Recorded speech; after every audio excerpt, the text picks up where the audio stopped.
Face it, the greatest villain in Gotham City is you. Here's your look at the new McFarlane toys, the DC Multiverse Batman White Knight Batman.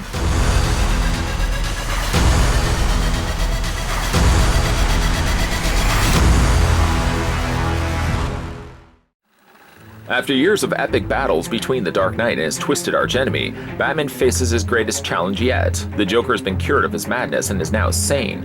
The clown prince of crime has changed his ways, fighting for good in Gotham City, and it may just cause Batman to go over the edge of his own sanity.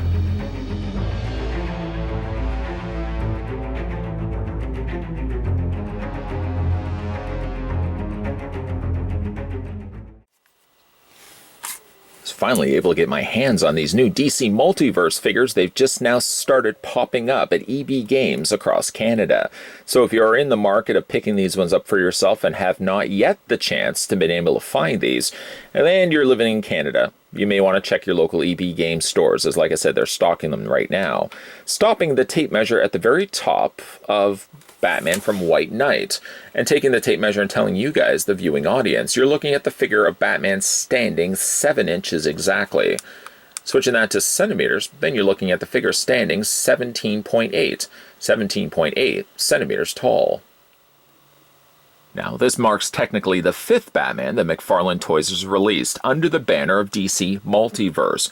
We're going to bring in a couple right now. The Hellbat, I've got tucked away somewhere. I'm going to see if I can find him at one point. But in the meantime, we'll bring in some of the other Batmans that we've looked at. Here's the first Batman, the very first one from the first wave of DC Multiverse. Just last, though, we had a look at the DC Multiverse Batman. This was from the Arkham Asylum line. And for fun, why don't we also bring in the animated series Batman? Not one I really enjoy all that much, but as you can certainly see, there's been lots of different Batmans, all different styles, and all different costumes. Looking at the figure's accessories, when we first start by looking at the trading card. That always seems to be the first place, the leaping off point from when we start these reviews. We always seem to look at this card first. A nice, thick, hefty cardboard card. Depicted on the front is Batman in a costume that you don't probably recognize. This came from a non-canon 8-issue release called Batman White Knight, where essentially Batman and Joker reverse roles. Batman is the villain. Joker becomes sane, takes the name of Jack Napier, which is a nod to the '89 Batman film, and becomes a politician. The White Knight, if you will. And Batman turns things slightly darker and becomes even more the vigilante. As you can see, his costume is really quite interesting, the way they've designed it. And I think the figure is pretty close to that. On the back, you have your read-up, statistics and information about the Cape Crusader. Source is Batman White Knight Comics 2017. I think actually the comic ran from October to May of 2018, so it sort of bridged over a year. Real name is Bruce Wayne, height is 6'2", and weight is a very lean 210 pounds with a read-up that I mentioned at the beginning of the review. So again, you get yourself, like I said, a nice little trading card. I keep these and I've stored them away in my trading card sleeves. I like to keep them really because I think they're nice looking cards. Included also with the figure is your traditional included stand. Nothing new and no inventing of the wheel happening requiring here. I mean, like I said, it's the same tried and true stand that we've seen before with the DC logo down below, one singular peg that's going to connect to the underside of Batman's feet. Not really much to be said for that, so we're not going to say anything more about it. He also comes included with a grapple line, which is actually kind of neat. It bears a bit of a resemblance to the grapple line that Batman would have had from the animated show, complete with the button activation points on the top and the bottom. You can see that the grapple line has not yet fired. The grapple hook is still quite firmly inside and has no plans of removing anytime soon. It's just all sculpted plastic. You can see they've even put texturing on the grips on the actual handle. I think that's kind of neat the way that they've done that. Now you can't fit this into his hand, but let me just say this. This particular Batman only has one serviceable hand. The other hand is actually just a closed fist, and he doesn't come with any other hands than the ones that you're currently seeing. One nice thing, at least, that they did was they put a gap in between the pointer and the rest of the soldiers following behind. So it does give you just enough clearance, although it does take a little bit of finessing, if you will, to kind of feed it in between the fingers and the thumb. You just feed that through like so. But that little gap right there, now you can take the handle and fit it in between, like I said, that pointer and the remaining fingers. It's a nice touch to see that they left that gap, so it does look like Batman could hold it, and not simply just a gripping hand. I like that. It's a nice touch. Also nice touches, let me just put the figure down here for a second. Batman comes with a couple of grapple lines, specifically lines attached to batarangs, and he comes to 2 versions of that. The batarangs haven't changed, but the configuration of the rope has. This one looks like it's already been thrown out. As you can see, though, the batarangs don't change all that much, really. Even the way that the rope is wrapped around them seems exactly the same. I like the shiny nature of the plastic. I like the fact that they painted it that shiny black. It's a nice touch. As I said, though, 2 different configurations. This one would lend itself a little bit more to the idea of throwing that out. So you can actually have Batman throwing that. It doesn't really quite fit into his hand. Let me just remove the grapple gun for a second. By the way, in case anybody was also wondering, nowhere on the figure is there a place to really hold the grapple gun. Technically, there is this place here. But I think it's more so serving the purpose of this. But I mean, I guess you could technically put the grapple line there if you wanted to. But like I said, this does fit into his hand. It doesn't really fit all that well. I mean, you can get it past the thumb and the pointer. That's fine. And I guess one way you can sort of do this, because if you put it in his hand as it stands right now, let me just get that fed through, like threading a needle. It doesn't really, like I said, it looks a little awkward him throwing it like this. You can sort of help by navigating it by putting that rope still fed through that opening between his pointer and his fingers. It sort of gives him a little bit of control, I would say, to the way he's actually throwing it. It doesn't look the most realistic because it looks like he's throwing it, he sort of is like flicking it like a coin, but at least it stays stable enough. So technically he does have the means to hold it. I would have really actually just liked if they had, and I might even consider the idea, dare I say, of removing the rope from the batarang so that he actually just has a batarang he can wield. So I mean, because you can take sort of the batarang as it is, just feed it into his hand like that. See? And then, I mean, yeah, you'd have all this excess rope sort of spiraling its way behind it like a loose piece of spaghetti. I might, again, just the idea of it might just maybe disconnect that, free it from the rest of the rope, send the rope on its merry little way, and it might just display Batman holding the batarang instead. I don't know, it's a possibility. The other thing, though, is, we'll just put the figure back down. There we go. He does also come with this. This is basically all the thing I just discussed, simply just in a wrapped up version. No, you can't unwrap it. You can't remove it from itself. You can't unravel it. It's supposed to just look like this. Now, you can take that and feed that onto the side, which is, I'm thinking, more the intended plan. When you look at the rope, it also does have, let me just show you, see how it faces up or it faces down? It looks a little bit better, I find, to have it facing down and sort of just draping it along the side of the leg. I really feel that's the intended plan for the hook, but it's not to say if you wanted to. I'm sure you could easily just put the grapple gun on there instead. It's entirely up to you. So those are the accessories that come included with Batman. We'll just sort of take those off and move them to the side. He technically comes with one other weapon. It's this blade, but the blade isn't something that you can remove. At least to its credit, it's using soft plastic.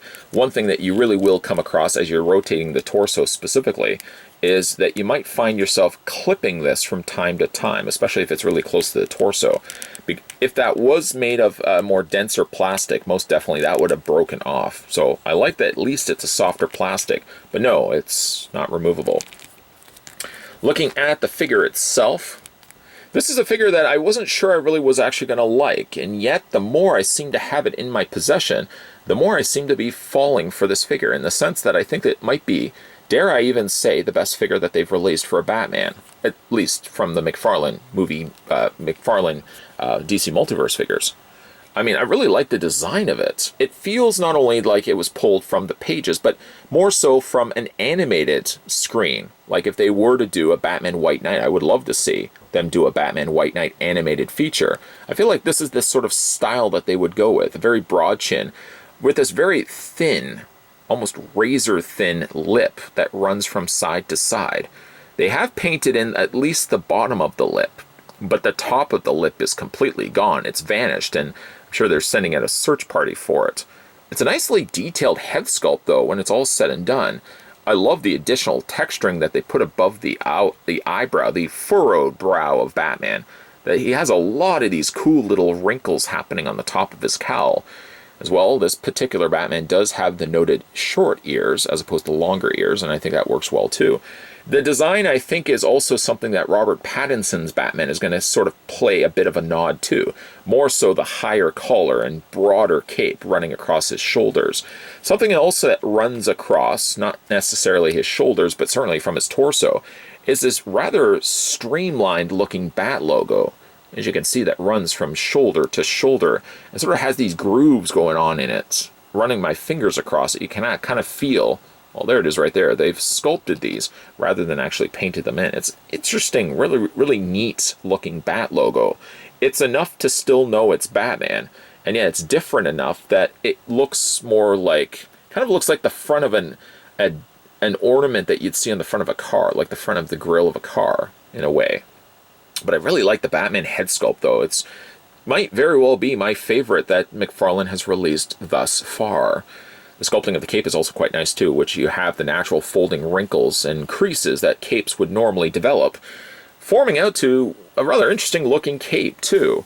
The cape falls in ways that you would expect a cape to fall, specifically this piece right here, where you have the points at the bottom of the cape. But then you've also got these little shredded pieces on the side as well. It's very almost Mr. Sinister-like, the way that they've got these extra strands of cape. It's interesting. I really love the design of that. It's a softer cape, yes, so you can move it. It does have some pliability to it as well. But it does have, of course, the heaviness that goes along with this being rubber, as opposed to using a fabric cape. Something also that's particularly different about this Batman is he's got smaller gloves. Perhaps a nod to his original comic introductions, where Batman usually wore gloves. These spikes are still there, but they're now part of gray sleeves, where normally you would expect this piece to be part of a longer glove. This particular Batman doesn't have that. Instead, he's got these little notches, these little details done to the sides of his sleeve, and the rest of his arms are just that simple gray. It's interesting, again, the way that they've done that. All the things I'm mentioning, of course, are pulled directly from the comics. McFarlane Toys simply just extracted those designs and found a rather clever way of producing that as a figure. Something that's also interesting is his broader utility belt. Now, this is a separate piece. It's interesting also the fact that this part is all sort of a rubber overlay, like it's hiding the joints inside. I don't know if the intended plan is that they would just be reusing the lower torso, and that the, quote, underoos of Batman, this piece is attached to this piece, and this is all basically like free floating, like it shifts up and down. Too much, but certainly enough to know that there's, like, as you can see, maybe they're using just the regular mechanical parts of the figure underneath that, and then they're simply just putting a rubber overlay over top of it. If that's the case, smart and clever the way they've done that. You got the higher boots also. This is something that's very different on this particular Batman. Sort of circuitry panel lining running down the side with spikes sticking out from the backs of his ankles. Really clever. One other thing about this particular Batman is he's broad, but he's not broad in a sense like the animated version of Batman. Just reaching off camera again and just bringing in the animated Batman. He does have a lot of very similar elements, at least in the way that the cape drapes, in the sense that he has the broader torso and slightly skinnier legs. But I feel it's a much more successful transition from the way he looks in the comics to what we get here in figure form. For the figure's articulation, let's go ahead and talk about that right now. I mean, I'll even look at the profile on that. Boy, that looks good. I'm smitten by this particular figure, I really am. Head rotates back and forth. One thing that's also different about this particular Batman is that his neck is gray, a continuation on the rest of his body. So really, his head is a separate piece, like his mask is a separate piece he puts over top, and then just drapes his cape over top of his gray jumpsuit or his gray fighting, outfit suit that he wears. Nonetheless, though, again, I'm getting sidetracked here. The head rotates back and forth. It hinges down. It hinges up. And again, you can get a full rotation. Because the top of the collar, the points that stick up, because they are softer plastic as well, or rubber plastic, means that you have a lot more flexibility, a lot more than I really was expecting, that you can move the head back and forth, and like I said, all the way around really if you wanted to. It looks a little off, and that would most definitely kill Batman, so let's just quickly put that back in place and put him back down. Upper torso is on a ball joint as well. The same thing could be said for his lower torso. It hinges up and down on a ball joint as well. Nice detailing also done to the side of his rib cage as well as the abdomen muscles on the front. Really nice there. Shoulders move back and forth, or at least the arms move back and forth. He does also still have that cup joint that he has like all the other Batman have. It basically just allows the arms to move out a little bit more. Like, you can get a good range of the arms hinging outward. I'm not really sure why you'd want to display the arms that far out, but at least they incorporate the means to put that in there. And I don't feel like, again, these stand out the way that the animated figures stood out. So again, you have a little bit of articulation happening there as well. Arms rotate also all the way around. You can swivel that arm on the bicep, basically where that bicep connects to the elbow.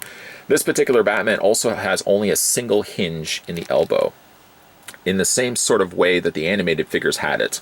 The regular comic Batman had a double hinge joint, as well as the Arkham Asylum Batman, I believe, also had a double hinge on the elbow, whereas this Batman only has that ratcheted joint. When you bend the elbow, yes, you're going to see these little ridges, but it does add for a little bit more. You can hear it. Can you hear it? You can hear that there's a little bit more of those stopping points to hopefully ensure that the joint in the elbow isn't going to get loose over time. Hands also do rotate all the way around. I'm a bit disappointed, I have to admit, that he didn't come with extra hands other than the ones that he comes included with. I mean, in fairness, he comes with all the hands for at least holding the accessories he includes, but I don't think you would probably display him with the rope in the one hand, the grapple gun in the other. But still, that being said, it would have been nice that they at least included extra hands, the ones that he just has. Legs split out. It sounds again like, let me just put it up to the camera. You hear that? That sounds like a ratcheted joint in there as well. Now, it's pinned on the inside, but then it does also have still the same sort of availability to it that the ball joints also give you as well. The leg rotates basically where that's attached to that joint. He has a double hinge on the knee, and then Batman has not only articulation on the foot, back and forth, sort of already have given it away. He does also have toe articulation as well. Going back to an accessory I mentioned before, of course, that display stand, you get not just one choice, but two different options available as to where you want to peg that to the figure stand. And again, you just attach it to the figure stand. This particular Batman doesn't have too much difficulty standing. Sometimes you sort of have to just level off the feet to make sure they're nice and flat.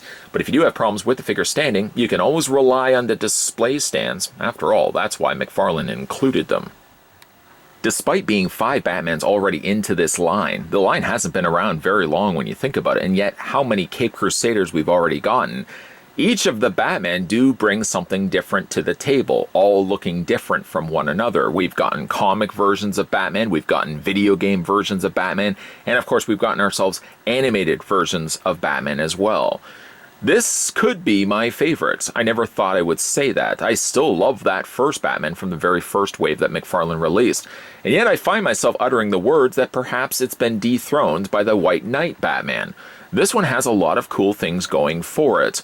It's not your traditional Batman, no. In fact, it's pulled from the pages of only an 8-issue run of the Batman White Knight. And yet the personality on this particular Batman, I feel, stands out from the crowd. It doesn't look necessarily like a comic version of the White Knight Batman. In fact, I feel it's more closer to, say, if Warner Brothers did an animated version of White Knight, which I'd love to see. I feel like this is what the Batman would look like. Sort of bridges the gap between comic and cartoon. Really is captured perfectly on this particular Batman. It's not your traditional Batman, no. But I do really like a lot of the things that they've done to this particular figure. It still has all the posability that all the other multiverse figures have. It's just a shame that this one doesn't have additional hands. For the time being, in final looks, I've got him displayed with his Batarang, which I might still decide to cut the rope. I don't really like to change too much to figures' accessories, but I feel like in this case, the rope probably could be cut, and instead I'm just going to display Batman with a standalone Batarang. He comes with 2 versions of that, so one can be attached to the side of his belt, or you can also use that hook on the side of his belt to display him with the grapple gun. Even though I'm sure that's not really what its intended purpose is. Still, I'm loving this design of Batman. I'm glad I finally was able to find it. And like I said, I was able to finally pick this up at EB Games.